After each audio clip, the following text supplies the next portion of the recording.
चित्रा त्रिपाठी ने जब शंकराचार्य जी से बोला कि शंकराचार्य जी आपकी पदवी को ही लोग नहीं मान रहे, आप कितना भी कहते रहे कि लोग आपको शंकराचार्य तो नहीं मान रहे, आप कितना भी अपने आप को शंकराचार्य जी कहे, तो देखिए शंकराचार्य जी ने क्या जवाब दिया। चलिए दोस्तों देखते हैं कि आखिरकार इस जवाब पर शंकराचार्य जी ने क्या जवाब दिया। शंकराचार्य जी, मेरा पहला सवाल ये है, तो आपकी पदवी को लेकर ही सवाल खड़े कर रहे हैं और इसका सीधा सा मतलब है वो आपको शंकराचार्य नहीं मानते हैं, आप कितना भी खुद को बताते रहिए।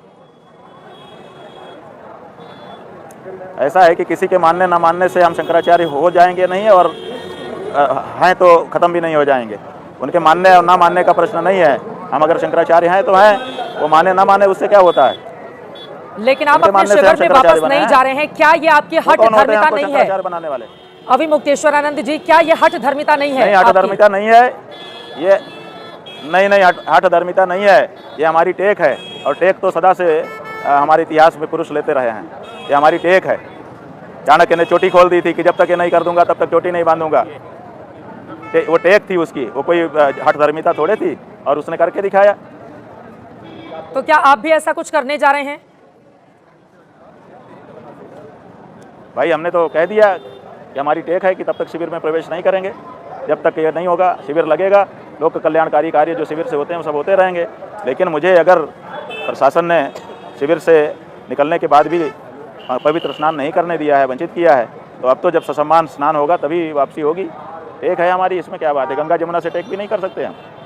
क्या अभी मुक्तेश्वरानंद जी सियासत का जरिया भी बन रहे हैं? अखिलेश यादव आपको फोन करते हैं, कांग्रेस पार्टी जिसके राहुल गांधी के हिंदू धर्म को लेकर आपने सवाल खड़े किए, वो आपके साथ खड़ी हुई नजर आती है। वहीं मुख्यमंत्री योगी आदित्यनाथ के हिंदुत्व पर आप सवाल पूछने लगते हैं। तो क्या शंकराचार्य अभी मुक्तेश्वरानंद सियासत का जरिया भी बन रहे हैं? नहीं, सवाल ये नहीं है चित्रा जी। सवाल ये है कि अगर अखिलेश फ़ोन करते हैं तो फिर सवाल ये है कि आदित्यनाथ क्यों फ़ोन नहीं करते हैं। जिम्मा तो उनका है ना मामले को सुधारने का, मुखिया तो इस समय वो हैं, वो क्यों फ़ोन नहीं करते हैं। सवाल ये है, इस सवाल को पूछिए। सवाल ये है कि आखिर भारतीय जनता पार्टी क्यों इसमें सम्मिलित नहीं हो रही है। शंकराचार्य का अपमान हुआ है, ब्रह्मचारियों को कूटा पीटा गया है, तो इसमें भारतीय जनता पार्टी के नेताओं को पीड़ा क्यों नहीं हो रही है। वो तो बड़े हिंदुओं के हितैषी दिखाई देते हैं, आज सब चुप हैं, क्यों चुप हैं। योगी आदित्यनाथ को आप सत्ता लोलुप बताएंगे, आप उनको औरंगजेब करार देंगे, और फिर आप चाहेंगे कि योगी जी आपको फोन करें। देखिए, हम करार देते हैं तो उसके पीछे कारण भी गिनाते हैं। औरंगजेब हमने करार दिया जब हमने अपनी आंखों से अपने हमारे प्राचीन पौराणिक मंदिर तोड़ करके और मूर्तियों को तोड़ करके फेंके जाते देखा।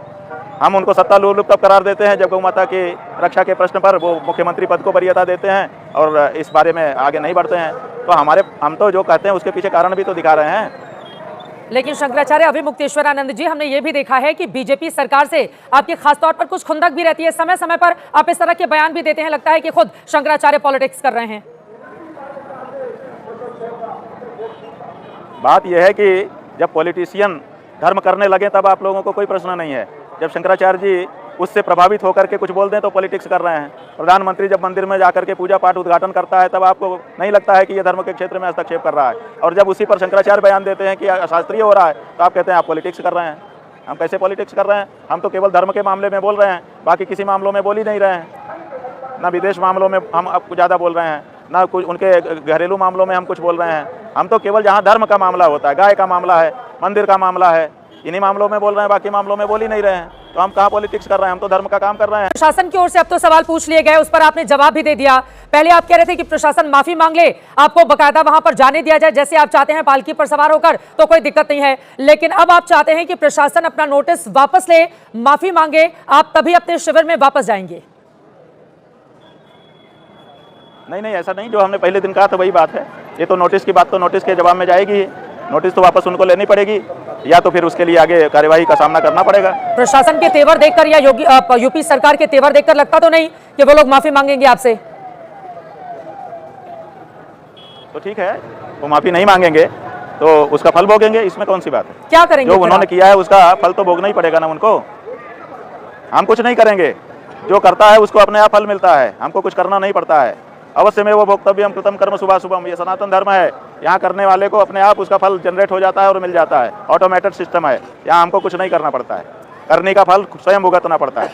पिछले साल जब महाकुंभ का आयोजन किया गया था तो बकायदा शंकराचार्य जितने भी होते हैं उन सभी के लिए एक तरह का शिविर मुहैया कराया जाता है और एक रो में उनको रखा जाता है, शंकराचार्य मार्ग जिसको कहते हैं। वहीं पर पिछले साल आपको जगह दी गई थी शंकराचार्य मानते हुए, और अब आपसे सवाल पूछा जा रहा है, आपको लग रहा है कि प्रशासन यहां पर दोहरा रवैया अख्तियार कर रहा है आपके मामले में? अब वो तो वो जाने, उस प्रशासन, कुंभ का प्रशासन कहते हैं अलग होता है, माघ मेले का अलग होता है, ऐसा ये लोग बताते हैं। इसलिए कुंभ के प्रशासन वाले थोड़ा कम जानकार रहे होंगे, ये वाले ज्यादा जानकार आ गए हैं, तो इतना ही समझ सकते हैं हम, इससे ज्यादा क्या महाकुंभ में तो शंकराचार्य मार्ग पर ही आपको जगह दी गई थी ना शिविर लगाने के लिए। अरे भाई, महाकुंभ की बात नहीं है, एक महाकुंभ की बात नहीं है, जाने कितने महाकुंभ से हम लोग यहीं पर रहते हैं, यही हमारा स्थायी पता है, नक्शे में दर्ज है, यहीं पर हम हर साल शिविर लगता है हम लोगों का। त्रिवेणी मार्ग हमारे लिए आरक्षित है। लेकिन अगर प्रशासन भीड़ को मैनेज करने के लिए और महाकुंभ में जो हादसा हुआ था उससे सबक लेते हुए आपको पैदल जाने के लिए आग्रह करता है, तो फिर क्यों नहीं आपने माना? आप भी तो हट पर बैठे रहे ना कि नहीं मैं तो अपना रथ लेकर ही जाऊंगा। भाई, हमने उनको कहा था, ऐसा नहीं है, हमने उनको कहा था कि आप सही से बात करिए, आपको क्या सहयोग चाहिए, हम सब सहयोग आपको देने को तैयार हैं। लेकिन वो तो हमारा अपमान करने में विश्वास रख रहे थे। आप उनके पास तो रिकॉर्डिंग होगी, वो तो रिकॉर्ड कर रहे थे जब सारी बातचीत हो रही थी, उनसे ही रिकॉर्डिंग मांगी है, उसमें हमने उनको बार बार कहा है। बल्कि उन्होंने एक बार कहा कि भीड़ इससे प्रभावित हो रही है, तो हमने कहा कि हमारी पालकी उठा के वो खाली जगह वहाँ पे रख दीजिए, तो वो कहने लगे कि पुलिस का कंधा इसके लिए नहीं होता है। तो हम क्या करेंगे, जब वो खुद ही भीड़ में खड़ा करके 2.5 घंटा नाटक शुरू कर रहे थे, तो वो इशू बनाना चाह रहे थे, तो हम उसमें क्या कर सकते थे, आप बताइए। आप ये बताना चाह रहे हैं कि जानबूझकर सहयोग करेंगे, शंकराचार्य अभी मुक्तेश्वरानंद के साथ ऐसा किया गया?